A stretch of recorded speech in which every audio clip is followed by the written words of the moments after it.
Hey, Econ Kids, this is your Section 9 review. This one is about the demand curve. Gets a little bit into more micro-y stuff for the first time after you did the other ones like supply and demand. Um, Not sure if any of this stuff like substitution effect, income effect, I doubt if that would be on the test.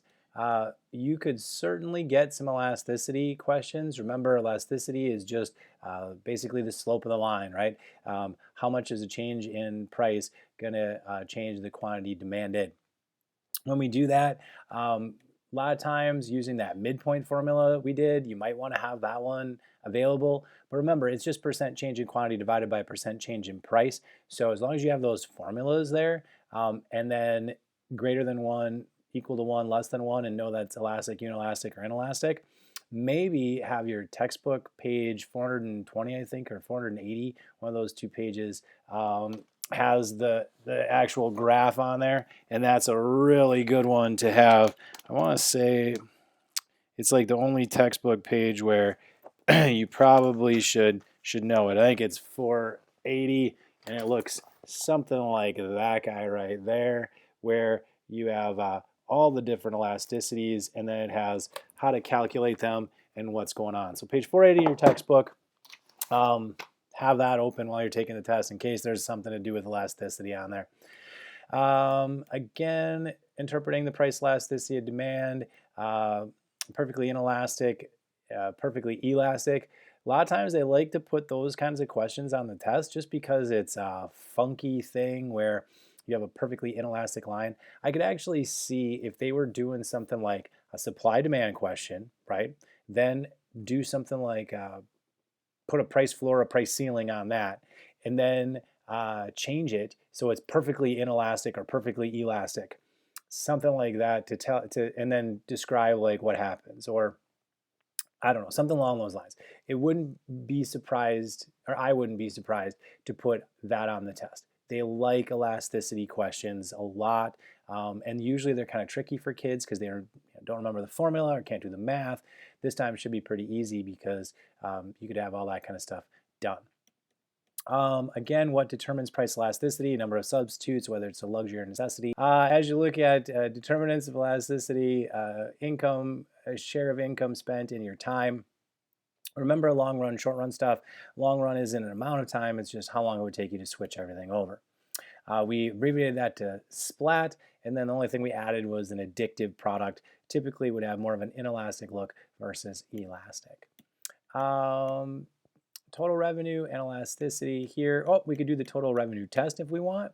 Remember, if the price and total revenue both go up, you're looking at an inelastic demand, both go down, inelastic demand. But if one goes up and one goes down like this, then you're looking at something like an elastic demand. No change in total revenue. You got some kind of unit elastic thing going on. Price effect, quantity effect, I don't think they could ask anything like that. Remember, a line is always going to have some sort of inelastic at the bottom, elastic at the top, and then there's a break in the middle for that unit elastic point.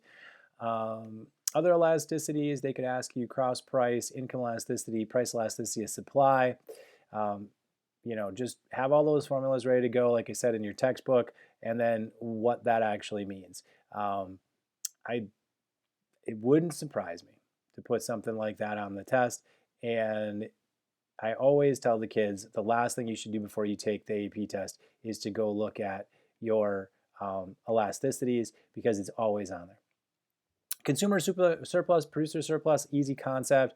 Remember, consumer is below the demand line down to price. Producer is above the supply line up to price. It's just showing you your willingness to pay. You can calculate those out. 1/2 base times height, not difficult. And then, dealing with trade, I don't think there'll be anything really on that either. Progressive, regressive, proportional taxes, I would doubt. This section deals with taxes because then we talk about lost consumer and producer surplus. So remember, there's a price that the consumer pays, the price the producer gets, and then of course, you're going to see there's tax revenue built in here. So there's my tax box.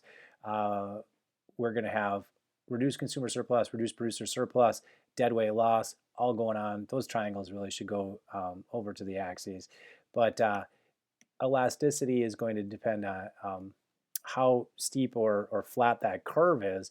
Will show you how much of the tax the different groups are going to pay, right? So it's either going to tax the consumer or the producer more, but at the same time, tax incidence is shared. So that's the one that you always have to remember. The burden is never going to go up the full price of the tax because it's always going to be somewhat on the supplier, somewhat on the demander. That is this whole section. Again, make sure you cover your elasticities. That is definitely something that'll be on the test. And a tax question,